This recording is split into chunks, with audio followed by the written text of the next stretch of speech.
Okey, selalu lah kalau kita dengar orang-orang bisnes ni sembang kan, mereka kata okey, kalau hang nak buat produk kan, hang pergi buat dekat China ataupun hang buat dekat Indon ataupun paling-paling pun hang buat kat Vietnam lah, sebab kos murah. Sebenarnya saya ada pengalaman buat produk di China dan juga saya ada juga pengalaman buat produk di Malaysia, dan pada pendapat peribadi saya lebih selesa buat produk di Malaysia lah. Okey, untuk kes saya ni saya buat bag. Okey, jadi hari ni saya nak cerita 4 kelebihan kalau kita buat produk di Malaysia. Okey, yang pertama adalah MOQ. Okey, MOQ ni bermaksud minimum order quantity. Bag yang saya buat mula-mula di China tu, MOQ depa letak 500. Dan selalunya yang saya tahu, selalunya MOQ dia 1000 unit. Untuk kes saya ni saya nego dapat dah 500. Berbanding di Malaysia MOQ dia rendah. Benda ni taklah melibatkan bag saja. Macam kalau baju, kalau packaging kotak, plastik pun dia sama aja. Selalunya kalau kita buat kat Malaysia ni MOQ kita boleh nego sikit lah, boleh dapat rendah sikit, mungkin 100-200 biji ataupun 100-200 unit dah boleh jalan dah.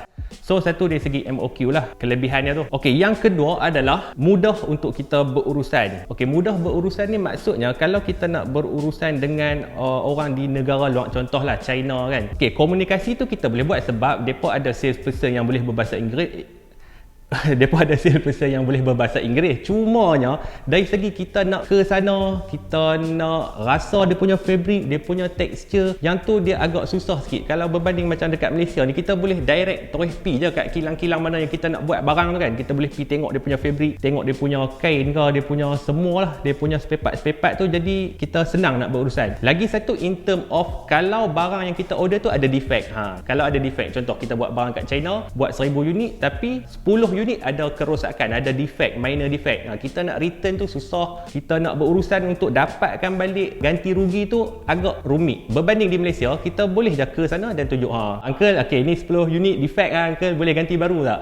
So kalau di Malaysia dia lebih senang urusan untuk kita claim tu. Tapi benda ni kita kena settle awal-awal, kita kena bincang awal-awal dengan pengilang di Malaysia tu supaya dua-dua ada kesefahaman kalau barang rosak nak buat macam mana. So dari situ mudahlah kita berurusan. Okey, yang ketiga dari segi masa. Okey, masa ni satu, bila kita nak buat produk dekat luar ni, kita kena spend masa, kita nak cari tiket flight, kita nak cari hotel, kita nak cari transport. Tu satu dari segi masa. Dan lagi satu, macam based on pengalaman saya ni, waktu saya buat bag tu, penghasilan produk ni kita perlu buat sampel dulu. Okey, bayangkan kalau saya buat produk di China tu, penghasilan sampel tu dah makan masa hampir seminggu. Okey, bila sampel dah siap, sampel tu kena post lah daripada China ke Malaysia, tu dah makan masa lagi 9 hari lebih kurang. Berbanding kalau kita buat kat Malaysia, okey, contoh buat sampel makan masa seminggu kan. Okey, lepas tu lepas siap sampel, kita boleh terus ke kilang dan tengok sampel tu. Jadi kita dah jimat masa shipping untuk sampel. Tu satu. Dan yang paling makan masa adalah masa shipping ketika mass production dah siap. Contohlah 1000 unit kita buat kan. 1000 unit ni kalau nak ship daripada luar negara, kita kena pakai kapal laut yang mana kos dia lebih murah berbanding flight. Masalah dengan pakai kapal laut ni adalah dia punya masa tu sangat-sangat lama. Mungkin boleh sampai sebulan ataupun lebih. Untuk kes saya sebulan, 30 hari cukup baru barang tu sampai dekat saya. So dah hilang dah sebulan dekat situ. Okey, yang terakhir adalah kita boleh menyokong ekonomi orang kita. Okey, contohlah macam kita buat produk dekat pengilang di Malaysia kan. Kita bayar contohlah 20,000. 20,000 tu bukan hanya kita bagi dekat token kilang tu saja, tapi dalam 20,000 tu dia ada portion untuk pekerja-pekerja dia. Dan lagi satu, contoh kalau kes kita order tu banyak dengan pengilang di Malaysia,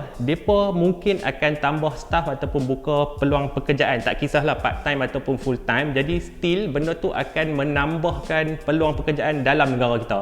Okey, kesimpulannya pada pendapat peribadi saya lah kan, saya rasa untuk bisnes-bisnes kecil macam saya ni, saya lebih selesa lah buat produk di Malaysia sebab kita tak perlu spend cost awal yang banyak. Betul, kalau kita nak buat produk yang banyak in mass produce punya produk, kita nak buat 1000, 20,000 produk, memang murah kalau kita buat di China. Tapi untuk perusahaan kecil ni, kita akan go untuk kuantiti yang kecil. Jadi saya rasa lebih sesuai untuk kita mulakan dengan buat di Malaysia dulu. So itu saja geng. Saya harap ramai orang boleh ambil manfaat daripada video ni. Assalamualaikum.